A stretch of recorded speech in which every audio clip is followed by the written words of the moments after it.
we're a smaller crowd today, but it's not the quantity, it's the quality, right? So it's the quality that makes it such a fine evening. And today, indeed, I do want to explore some of the most important questions that Judaism has, not just for us, but even for the world. And these 4 questions are really based on the glimpse that we have regarding the world to come, on the glimpse that we have in the happenings in the world to come. Now, this reminds me of a story, and I'll just begin with this short anecdote of this man that comes up to the heavens. An angel greets him and says, "1 second, before you go forward, you have to visit me by this and this desk." "Fine, I'll follow you." He notices that behind that angel's desk, there are many, many clocks. He says to him, "What are these clocks all about?" He says, "Look, these clocks represent all of the human beings down below on earth." Now, every human being has a clock. He says, "Great, where's Moses' clock?" He says, "Moses, that's the clock. You see, it never moved once. And that's because he never lied. Each time a person lies, the clock moves a little bit." He says, "Okay, great. Where's Abe Lincoln's clock?" He says, "It's right there. You see it moved only twice. That means he only lied twice." He said, "Great. Where's Mahmoud Abbas's clock?" The big lie that came out today, I allow myself to use his name, about Jerusalem, if you heard. So the angel says, "Oh, that's not on the wall." He says, "Really? It's not on the wall? He doesn't have a clock?" He says, "Yes, he does, but I use it as a fan in my room." So that's another glimpse that we have in what happens in the world to come. But there's a Talmudic glimpse that is offered to us that comes straight from the tractate of Shabbat. It's a fascinating one, and that is, that really speaks to what exactly happens to us, what we encounter after we pass away. There's an angel there, yes. There's maybe even a rabbinic court there or an angelic court there. And that court apparently asks us 4 questions. Now, indeed, they are heavenly questions, but I think heaven has a lot to teach for us on earth. So I'd like to translate these questions into 4 messages that we should carry here on earth, because at the end of the day, after 120 years, those will be the questions that will be posed. Those will be the questions that will have defined our life on earth below. So the 4 questions are here in the first reference, and I shouldn't be the only one speaking.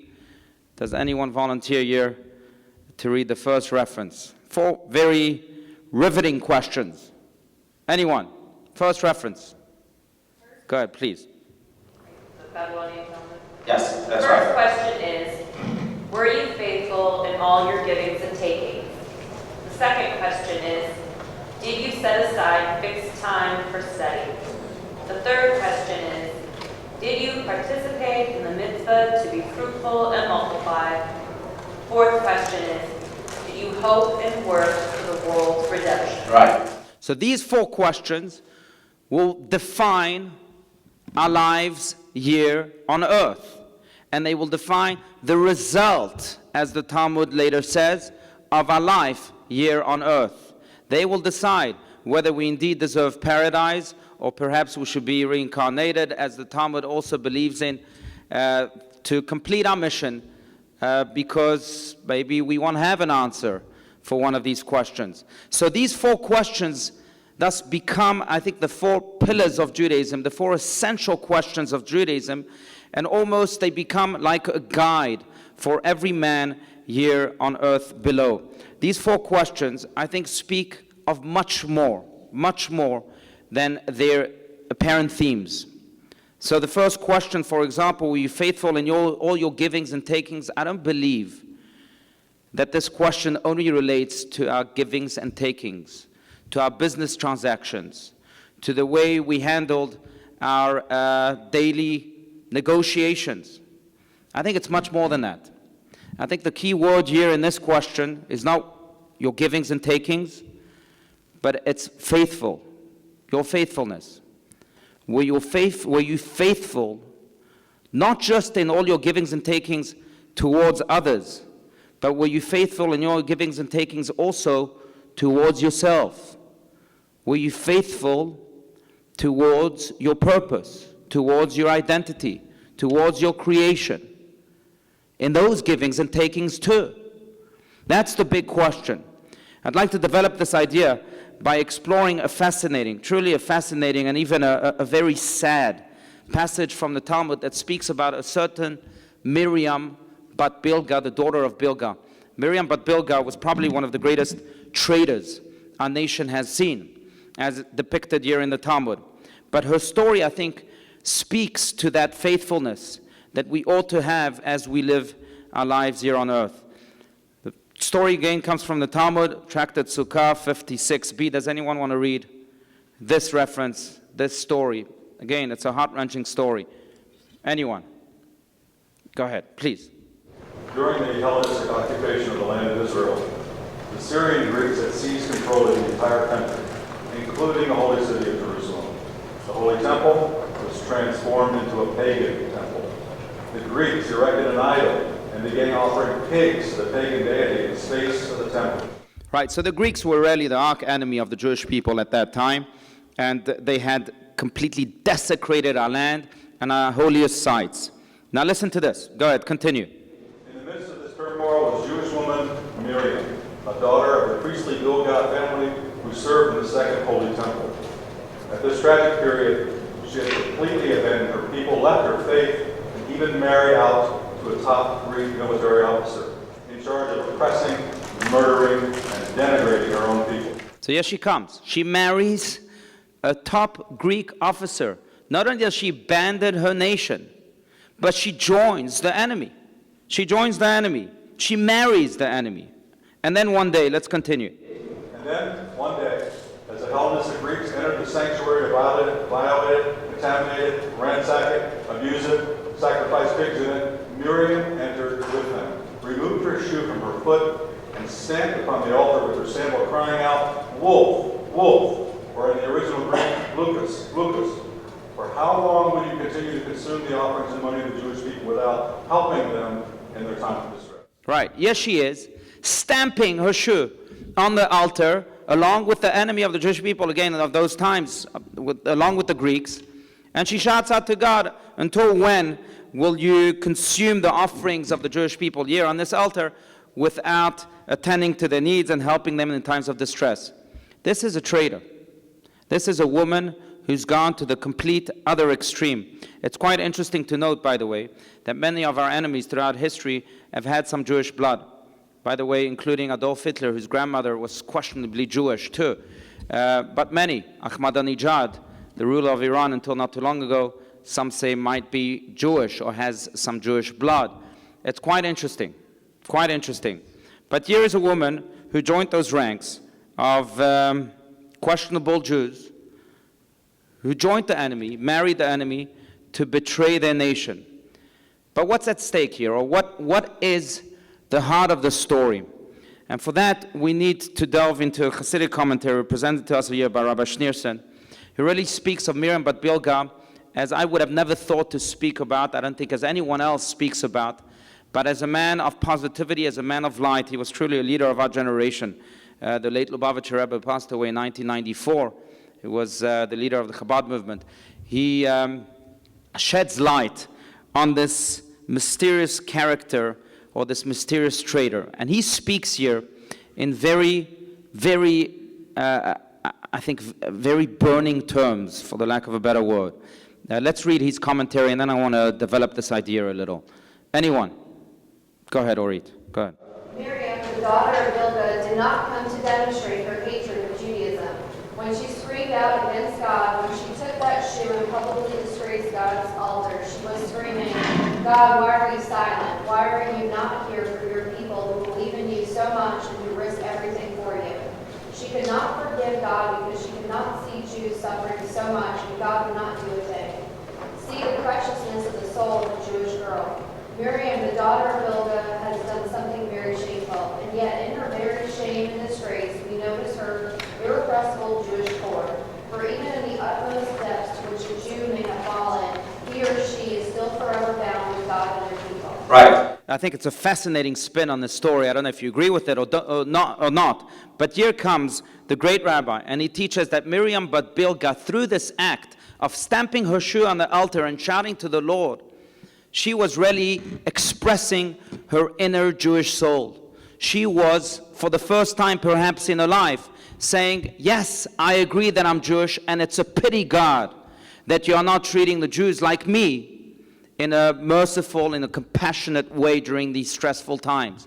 So the lesson I take from this is the lesson that we began with, this faithfulness that we ought to have towards the Jewish soul. Perhaps because just like Miriam but Bilgah, if we ignore it, if we worse, crush it, if we completely eradicate it as she tried to do, it will always come back and shout at us.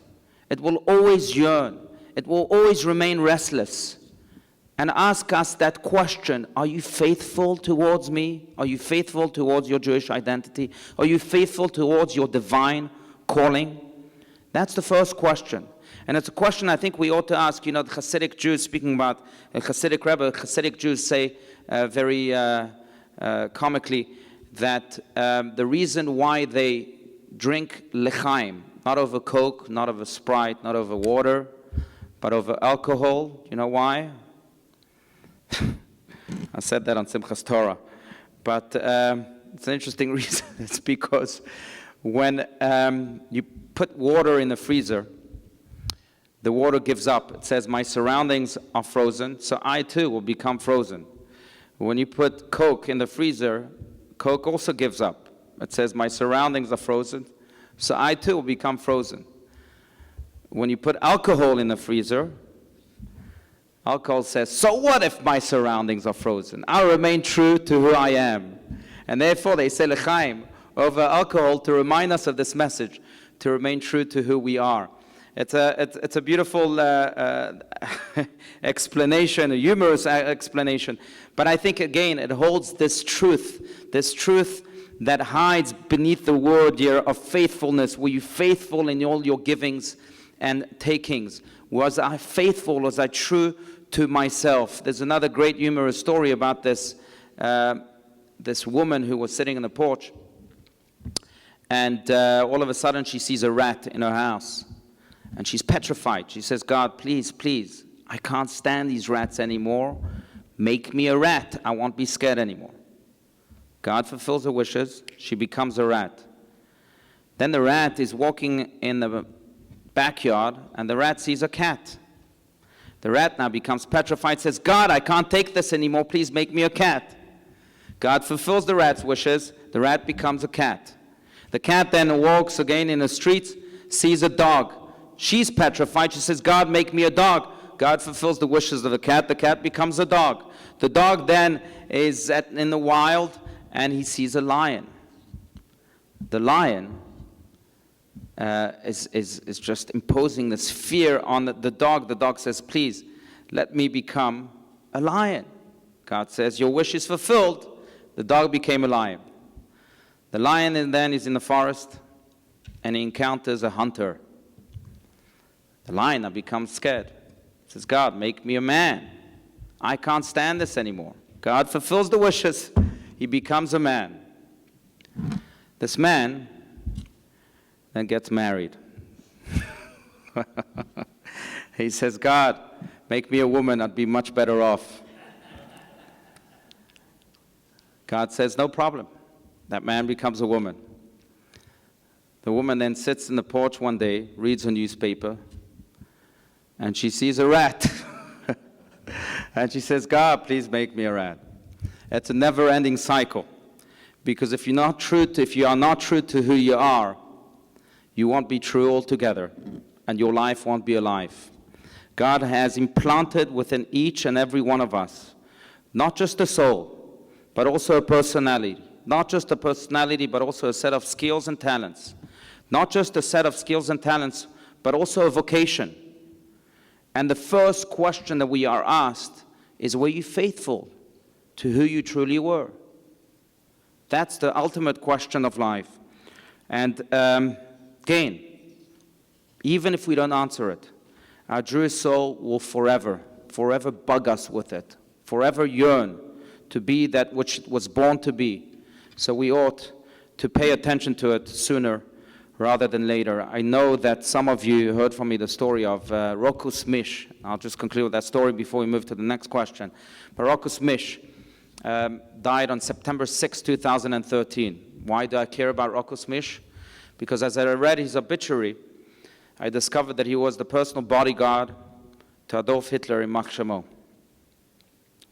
He saw everything. He joined the SS in 1937, and since then he was with Hitler at his every meeting, at his every runaway, at his every parade.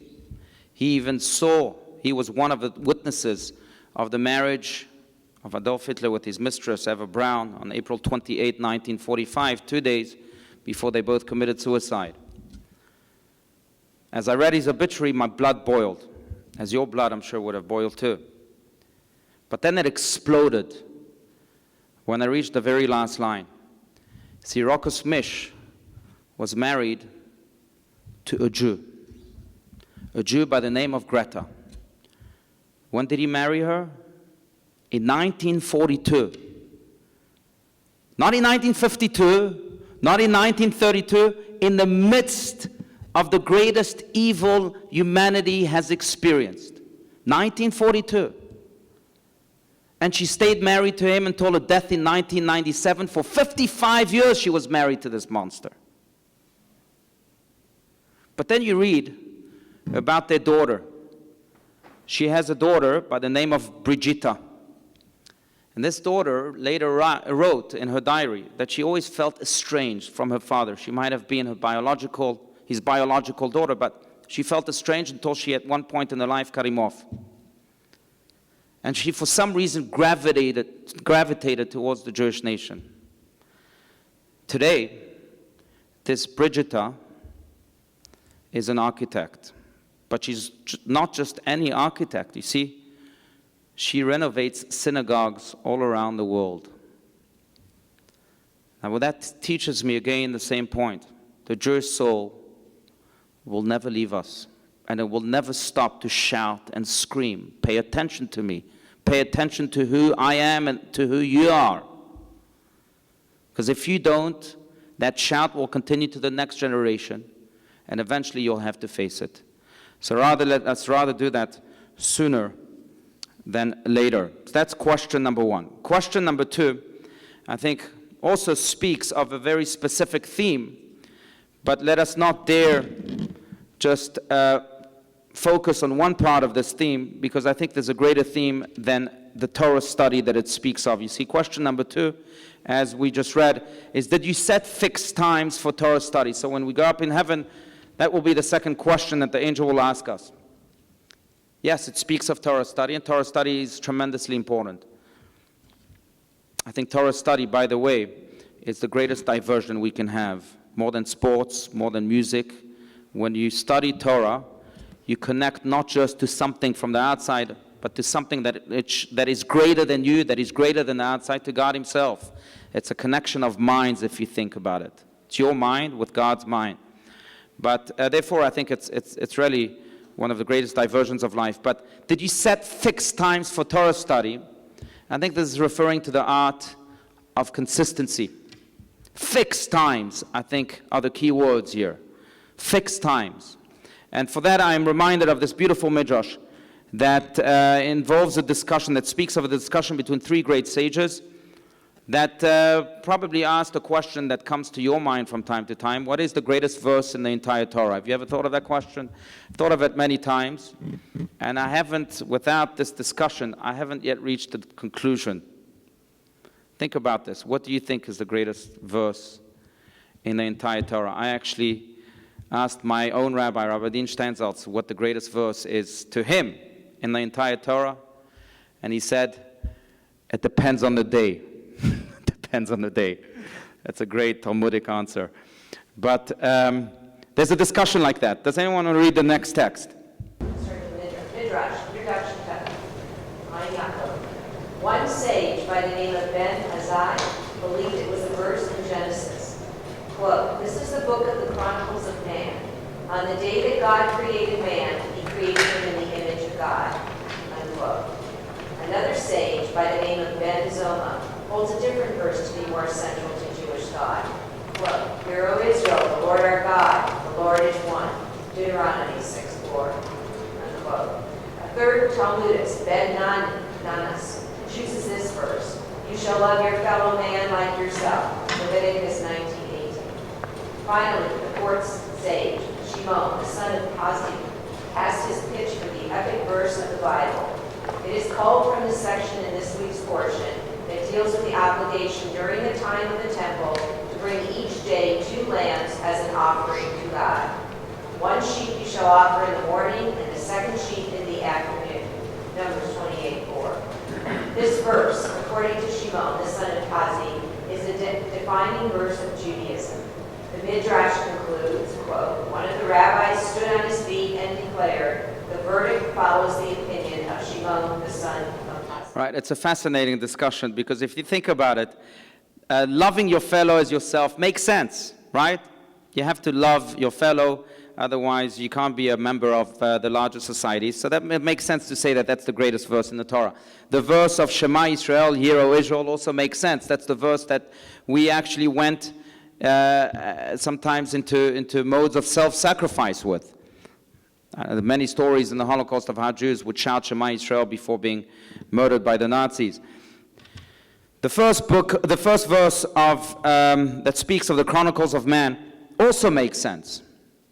After all, we want to trace the history back to the very beginning, and the beginning always defines the way the journey will be. So that also makes sense. But that 4th verse that's presented to us, you should bring an offering in the morning, an offering in the afternoon. First of all, it's not a relevant verse anymore. Temple doesn't exist. It did exist on Temple Mount. It existed for many hundreds of years on Temple Mount, not just the second temple, but the first temple. It's a holy place indeed for the Jewish nation, and not for any other nation. In fact, it's the only nation. I'm not going to give a political talk today. But I really found it fascinating, as a side note, fascinating, that the 3 places in the Holy Land, in Israel, that our ancestors actually purchased with money are the 3 places that are most disputed.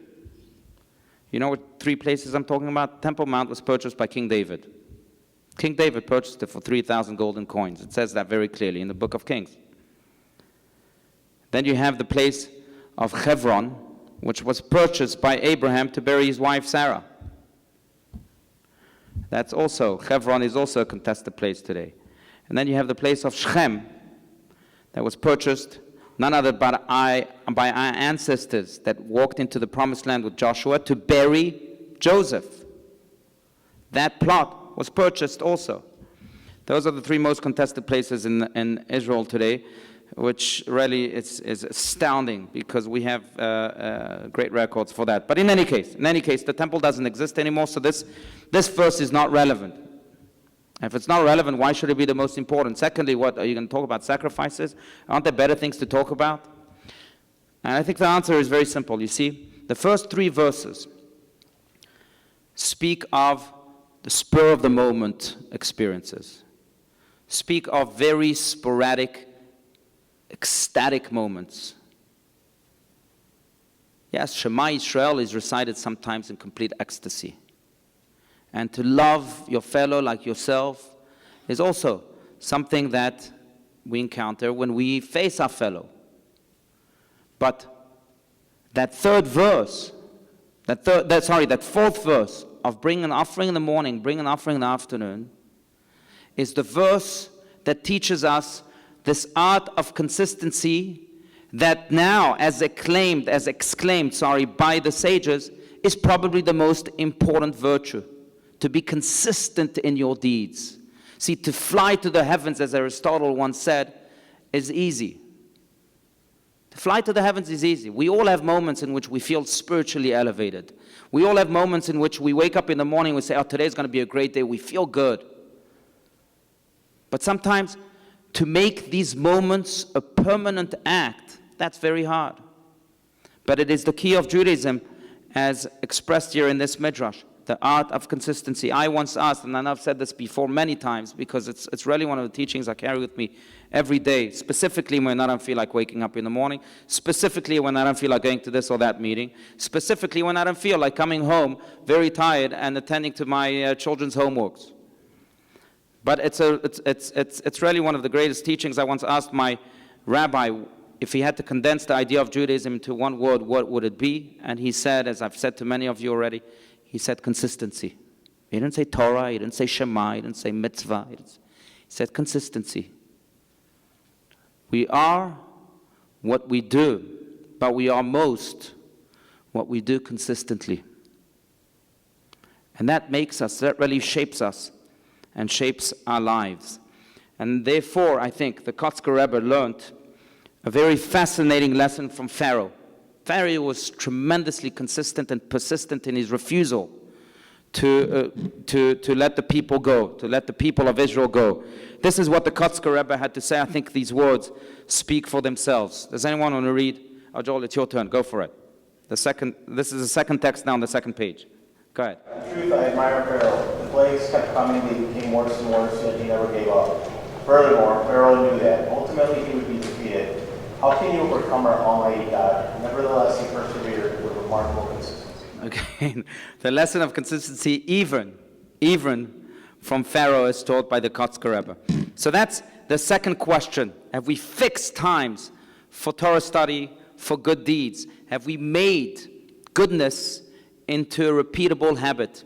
That's the big question, and that's a question we ought to have an answer for after 120 years. Question three, I titled it, Being Aware of the Where Beyond the I.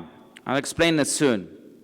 But what I mean by this is being aware, we'll delve into this soon, but what I mean by this is being aware of our surroundings beyond being aware of just me, just the I.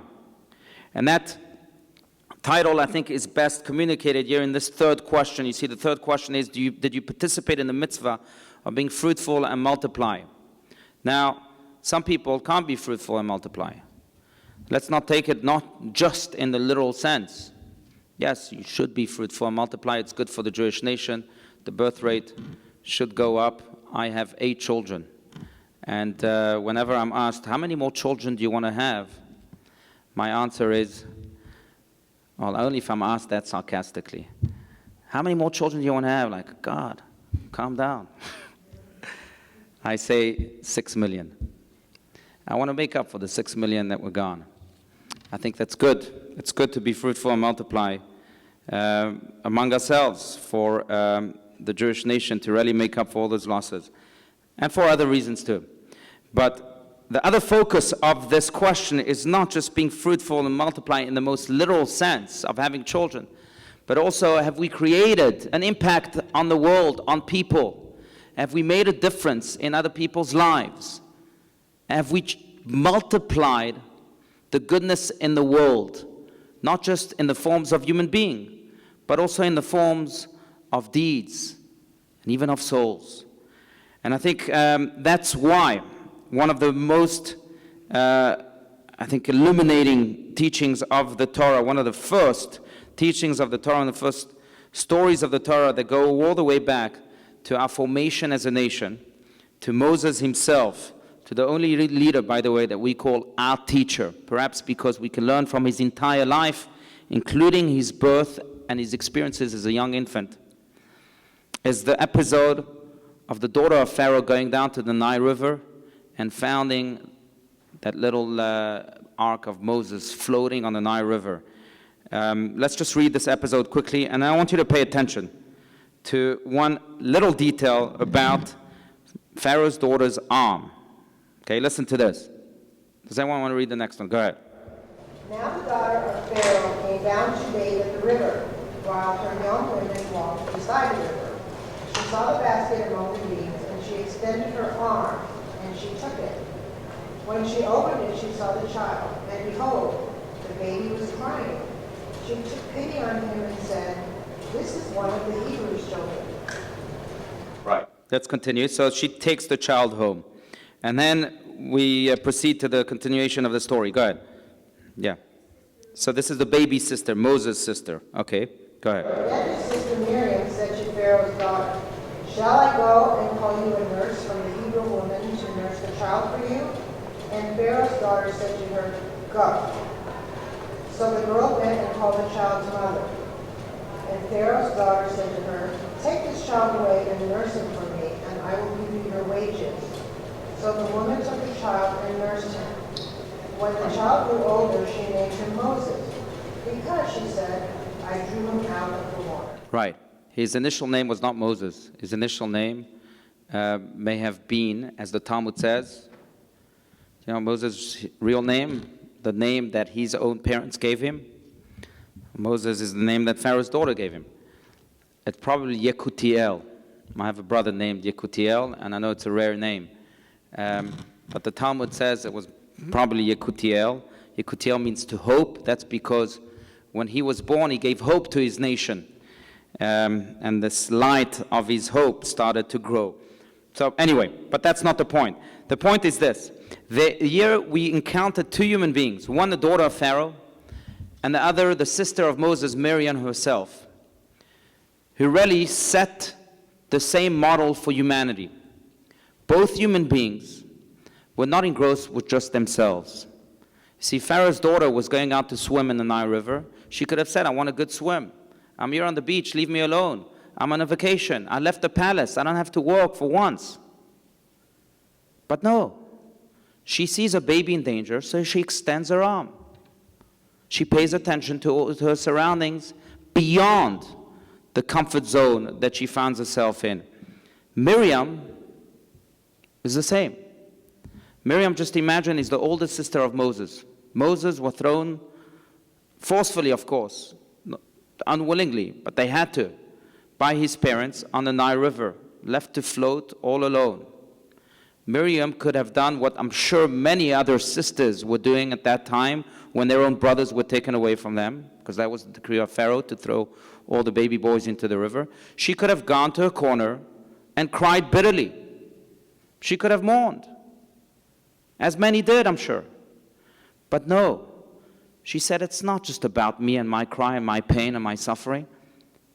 It's about what I can do. It's about my surroundings. She goes and hides behind the bushes. She says, there's more to this. I have to pay attention. I have to be of help if I can.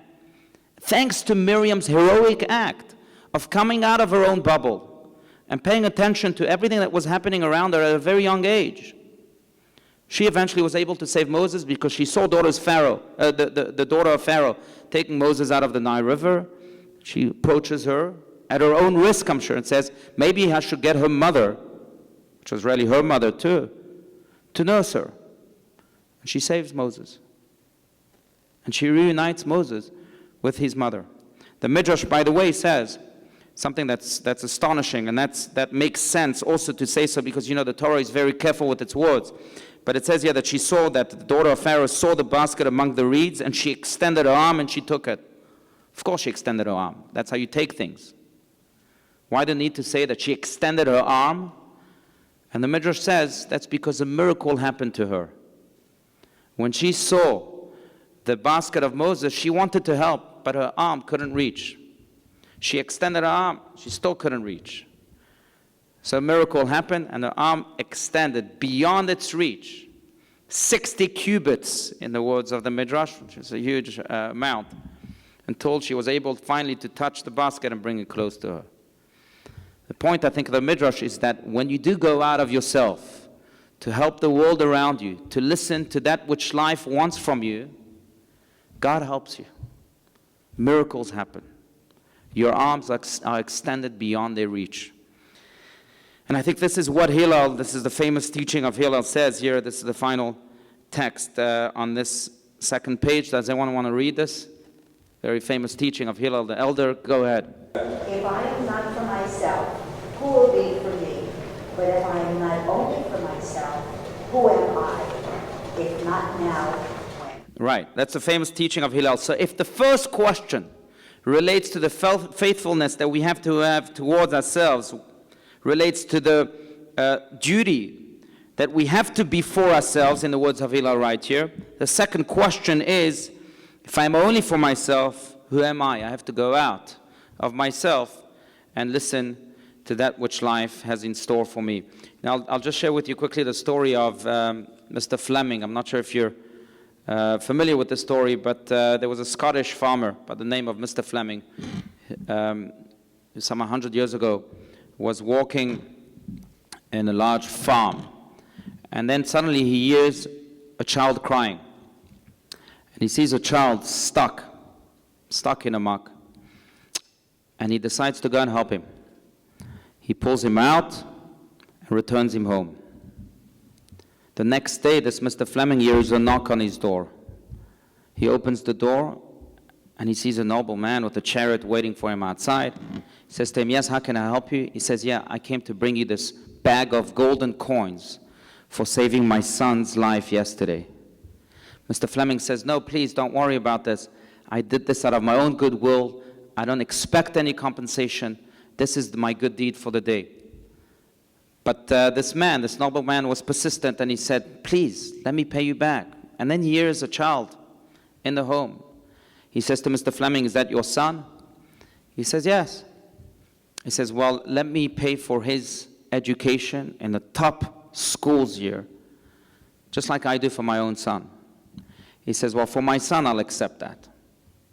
He went to the best schools, and this Mr. Fleming actually shept nachas, as they would say in Yiddish, from his son. See, his son was Alexander Fleming.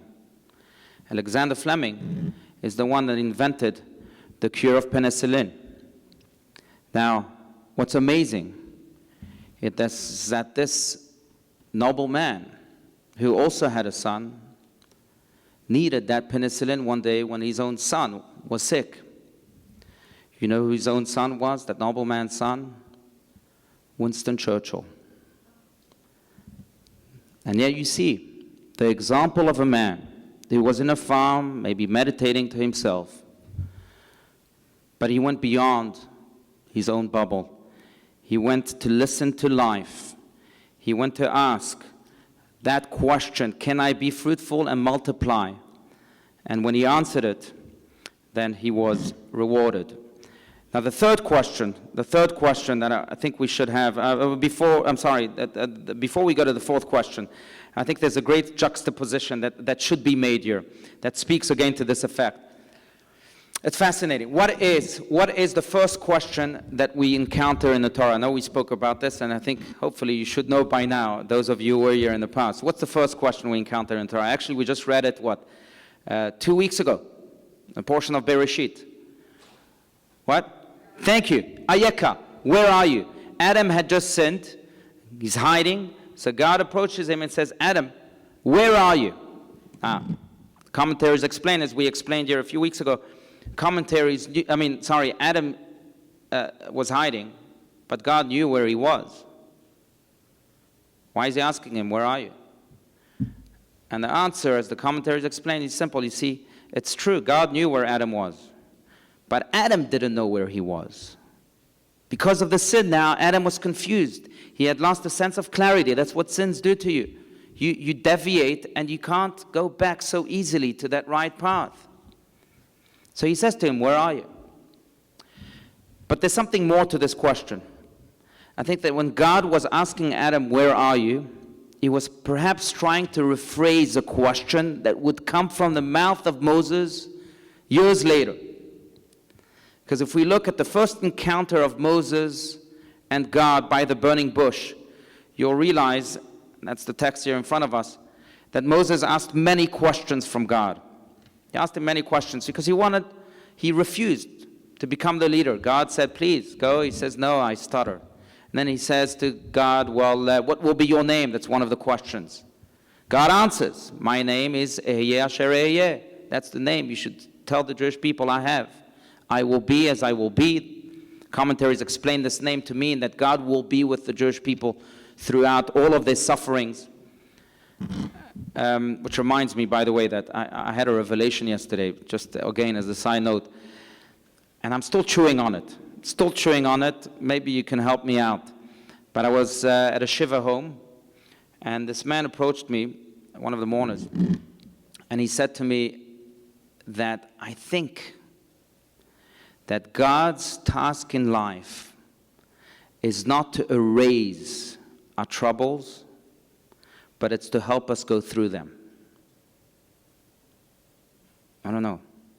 When he said that, I was reminded of the verse that we say in the prayers of the high holidays, that repentance, prayer, and charity can erase the decree or bad decrees. That's the way it's usually translated, but that's not what it says. They erase the harshness of the decree. Decree might still be there, but it erases the harshness of the decree. So I shared that with him. I still don't know if I agree fully, but when God says, my name is I will be as I will be, when he answers that question to Moses, apparently that's what he's referring to, that he'll be with the people of Israel throughout their sufferings. But there's one question that Moses asks during that encounter that God refuses to answer. It's fascinating, because it's a good question. But God does not want to answer. He answers all other questions except for this question. What's the question? One of the questions is that Moses says to God, Mi anochi ki elech leparo. Who am I? God doesn't answer that question. I think about this. It's an important question. Isn't that one of the foremost psychological questions? Who am I? God doesn't answer. He doesn't tell Moses who he is. Maybe that's because he set the tone for all questions that relate to the I at the very beginning of times with Adam. God doesn't want us to ask, who am I? Rather, God wants us to ask, where am I? And that's why he refused to answer Moses' question. You see, who am I relates only to the I. I'm all immersed in me. Where am I is a different story. Where am I speaks of I, of me, but also speaks of my surroundings. See, God wants us to be immersed with the I, but he also wants that I to reach out to as many people as possible, that I to be fully cognizant of its surroundings.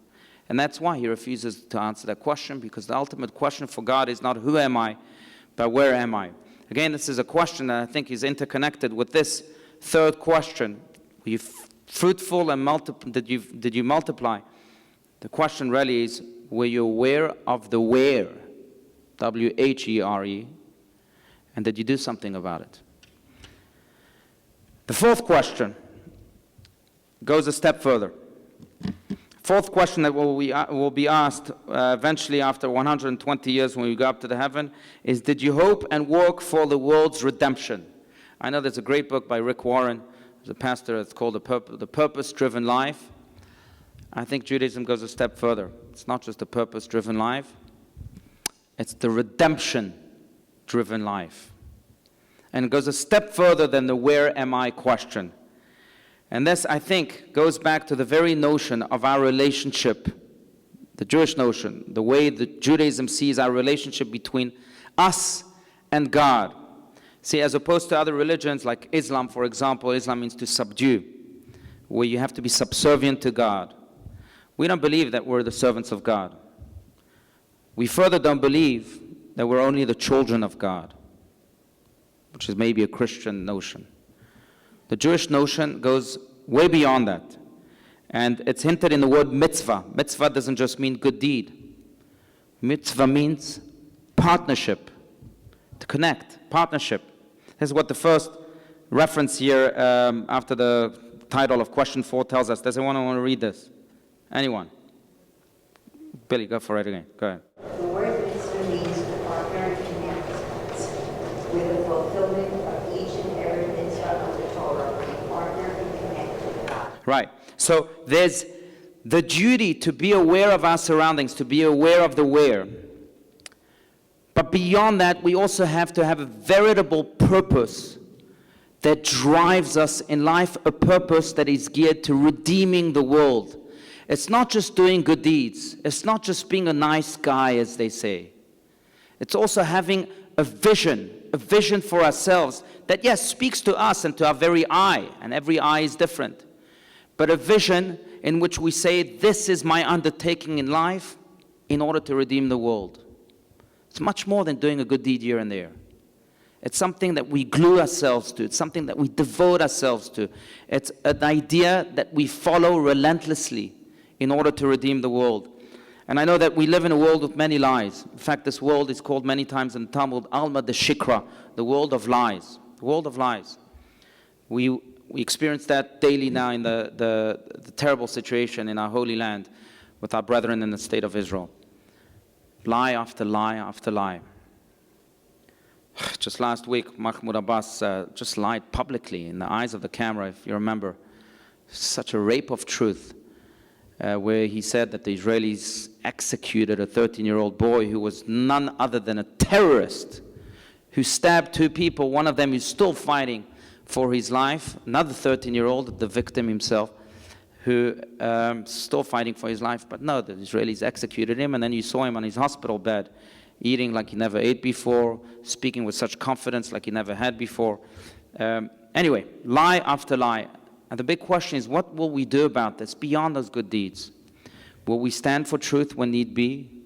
We will have a redemption-driven life in which we wish to redeem the truth, to redeem the light, to redeem the goodness that is so often threatened by such evil, the light that is so often obscured by such darkness? That's the big question. And we ought to therefore commit ourselves to something that is way greater than those small good deeds. You know, I'm inspired by Émile Zola, who wasn't even a Jew, but I'm sure many of you are familiar with the Dreyfus affair. Alfred Dreyfus was a French soldier, he was Jewish, and in 1894 he was accused of treason, of selling secrets to the Germans. He was put on trial and he was found guilty. He was sent to the Devil's Island off the coast of Guinea. Devil's Island still exists today. It's one of the harshest places on the planet. Thank God it's not a prison anymore, but that's where he was sent, to serve a life sentence. And people knew that this trial was anti-Semitic, that it was filled with holes. But no one dared say anything about it. No one. In fact, when Alfred Dreyfus was put on trial and he was found guilty, people were marching in the streets of Paris shouting, "Death to the Jews." So no one dared attack this anti-Semitism. Until a non-Jew, in 1898, a journalist by the name of Émile Zola wrote an article called J'accuse, I accuse. He changed the landscape of France, and I dare say he changed the landscape of history through this article. Why? Because he knew that there was a big liar, and he said truth has to speak its mouth. So he wrote J'accuse. They brought Alfred Dreyfus back, gave him another trial. He was found guilty again, and eventually they gave him a third investigation. When he was found innocent, and thank God he was freed, he was actually offered to come back to the French army. And astoundingly, he said yes, the same army that turned its back on him said, yes, I'll rejoin you. He was too sick after a while, and I think in 1906, he was released from the French army with many awards. 1935, he passed away, and he's buried in Paris until today. But here was a man, Émile Zola, who again was driven by redemption, not just by his own lonely purpose, but was driven by redemption. And I think this is what we are called to be as a nation. It's not for nothing that when we stood at the footsteps of Mount Sinai, and this is the second reference, I'll read it very quickly, God asked us to be a kingdom of priests and a holy nation. And Isaiah himself, the prophet Isaiah, speaks of the Jewish nation by saying that it's not too small a thing for you to be my servant. That's not what I want you to be. Again, servant is for Islam maybe. But I will make you a light unto the nations, that my redemption may reach to the ends of the earth. We have to be redemption driven by being a light, by standing for that which is right, and by doing that which is sometimes crushed by those who wish to intimidate us. Now, you know, I also find inspiration by the story of Nathan Sharansky. Anatoly Sharansky is his Russian name. Nathan Sharansky, I'm sure many of you are familiar with. He's one of my heroes. But his story is that he was imprisoned by the Soviets in 1977 for being a refusenik and a passionate Zionist. And he rotted in jail until 1986, when he was finally released due to world pressure, and thanks to his wife also Avital, who really went across the world shaking governments for the release of her own husband. By the way, before she left her husband, she gave him a book of Psalms. In his book, Fear No Evil, Sharansky speaks about that book of Psalms that was really the only thing that kept him sane, and the only thing that he really clung to, because as he was, you can read the book for yourself, but as he was reading through the verses of the book, he stumbled upon that verse in Psalm 23 where it says, "Though I walk in a valley overshadowed by death, I will fear no evil." Sharansky said that's the verse that saved him, that kept him sane. He felt as if it was written just for him. He fought for this book that was confiscated for him for 3 years. He went on hunger strikes and everything. That's how important it was to him, until it was returned to him. But Sharansky was a man who really represented this passionate plea of the Jewish nation. Eventually he was released. I'll never forget the day when he was released. I was a young boy in 1986, by what I watched it on TV, you may remember. He was released, he was sent on a plane to Germany and from Germany to Israel. But when the KGB marched with him outside of prison, they pointed towards the direction of the plane that he needed to board that was waiting for him right there. And then all of a sudden you see Sharansky walking in a zigzag. I remember the TV cameras were struggling to keep up with him because he was walking crookedly. And then I asked him, "Why are you walking like that?"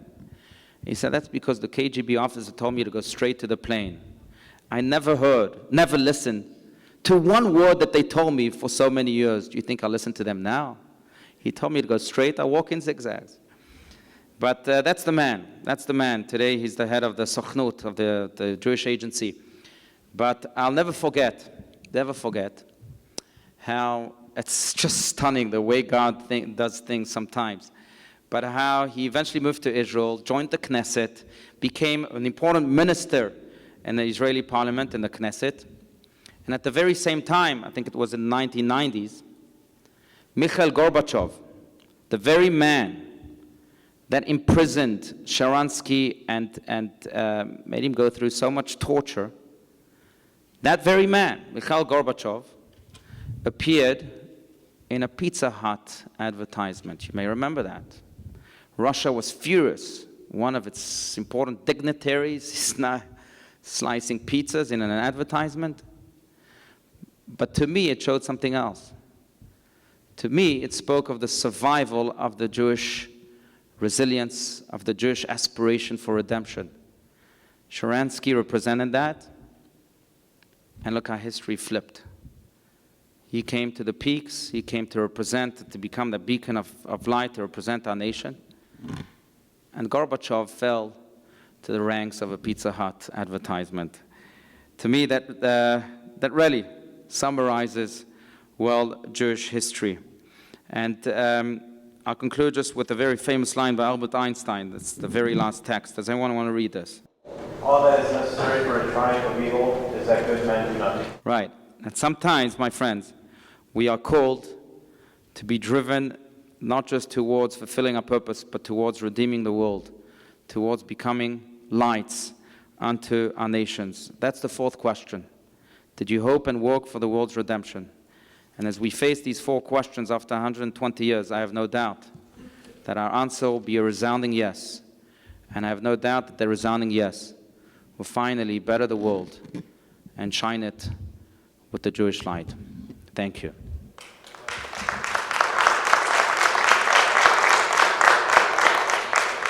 Okay, I'll open this up to questions and answers. To questions. I don't promise to answer. To questions. Anyone? Yes? Are you talking about a mitzvah? Another word that I have always heard in connection with that would be a commandment. That's true.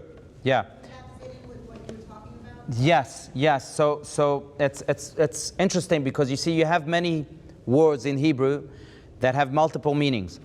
Mitzvah is a word like that. Mitzvah can come from the word tzivui, which in Hebrew means commandment.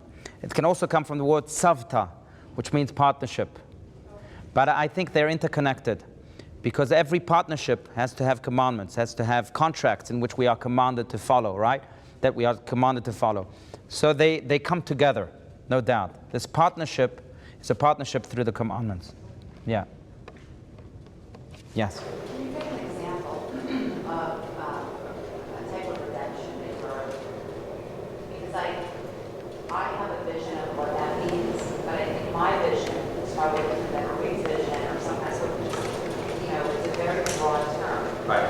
So is it a redemption or doing good amongst the Jews, amongst people in your family? Is it, someplace that want to now be armed? Is it, going to other parts of the world?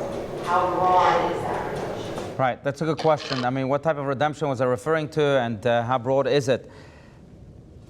It's an excellent question. Well, I left it vague purposely because I think it really should speak to the person himself and to that which is called upon. So my circle of friends, for example, is not the same as your circle of friends or network of connections. My abilities are not the same as your abilities. My abilities are far less acute than yours. But everyone has his own, again, as his own being. And I think we have to tailor the redemption that we seek to create in the world based on our own beings, on our own individual beings. Now, it's true that, for example, for Israel, I think there's times in which we are called to stand up for the truth. Everyone can do that in their own way. We can do that politically, through congressmen and so on. We can do that even socially on Facebook and so on. Even though you don't want to get too engrossed in that too, because then it simply overcomes you.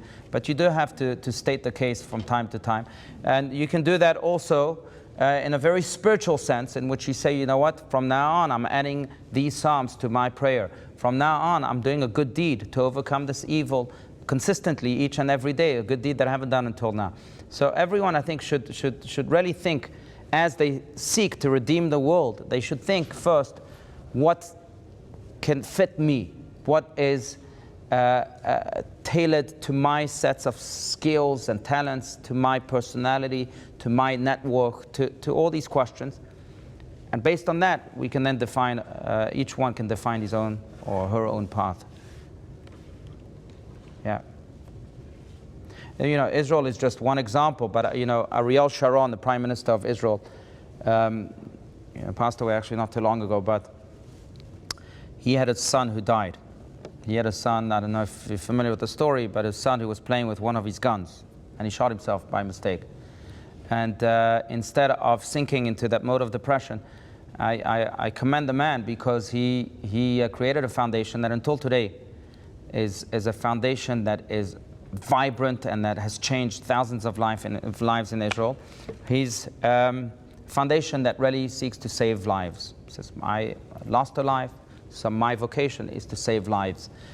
And so here's an example of a man who experienced a very personal tragedy, but he transformed it into a redemption-driven tragedy that served as a springboard to better the world, to redeem the world.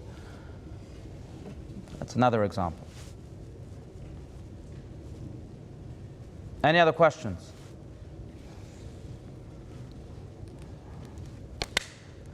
Oh? Okay, so that's good, because I want to leave you with just these 4 questions. That's all. All right, thank you.